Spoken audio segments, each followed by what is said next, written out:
کیا مراقبے میں بار بار جگہ تبدیل کرنا مناسب ہے یا ایک ہی جگہ کا انتخاب کروں؟ اس بارے میں میری رہنمائی فرما دیں۔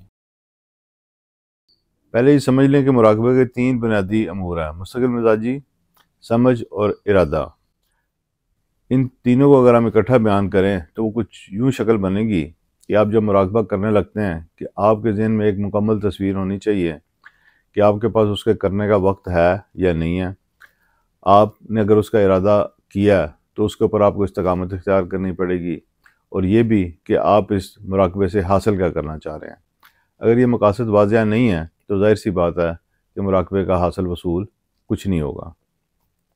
انہی امور کے تناظر میں اگر ہم اس سوال کو لے لیں جو آپ نے کیا ہے کہ مراقبے کے دوران جگہ تبدیل کرنا کیسا ہے، مراقبے کے دوران جگہ کو تبدیل کرنے کے حوالے سے مثبت جواب نہیں دیا جا سکتا۔ اس کی بنیادی وجہ یہ ہے کہ آدمی جس جگہ جس ماحول میں بیٹھا ہوتا ہے اس کے ساتھ ایک قسم کی انسیت بن گئی ہوتی ہے، یہاں تک کہ وہ جس نشست میں بیٹھا ہوتا ہے، جس کرسی پہ بیٹھا ہوتا ہے، انسان عام زندگی میں بھی روزانہ اسی کرسی پر بیٹھنا اس کے لیے بہت آسان ہوتا ہے، لیکن اگر اس کی کرسی کو بدل دیا جائے اسے کچھ وقت اس کرسی کے ساتھ ایڈجسٹ ہونے میں لگے گا۔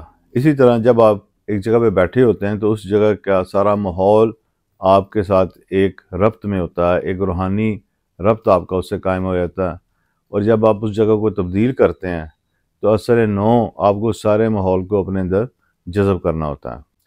روحانی لحاظ سے بھی یہ مانا جاتا ہے کہ جس جگہ پہ بیٹھ کے آپ مراقبہ یا کوئی بھی اور عبادت کر رہے ہوتے ہیں وہاں پہ اس کو کرنا روحانی طاقت کے ارتکاز میں مددگار ہوتا ہے۔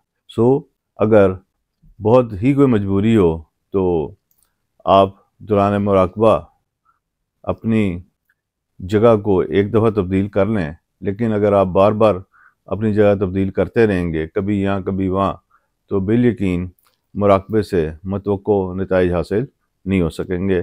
کوشش کریں کہ جب آپ مراقبہ کرنے جا رہے ہیں، اس کے بارے میں سوچ رہے ہیں، تو آنے والے دنوں میں آپ کی مصروفیات کیا ہوں گی اس کو پیش نظر رکھ کے وقت اور دنوں کا استخراج کریں کہ کب آپ نے شروع کرنا ہے، کس وقت آپ نے کرنا ہے اور کب آپ نے ختم کرنا ہے۔ یہی بہتر طریقہ ہے۔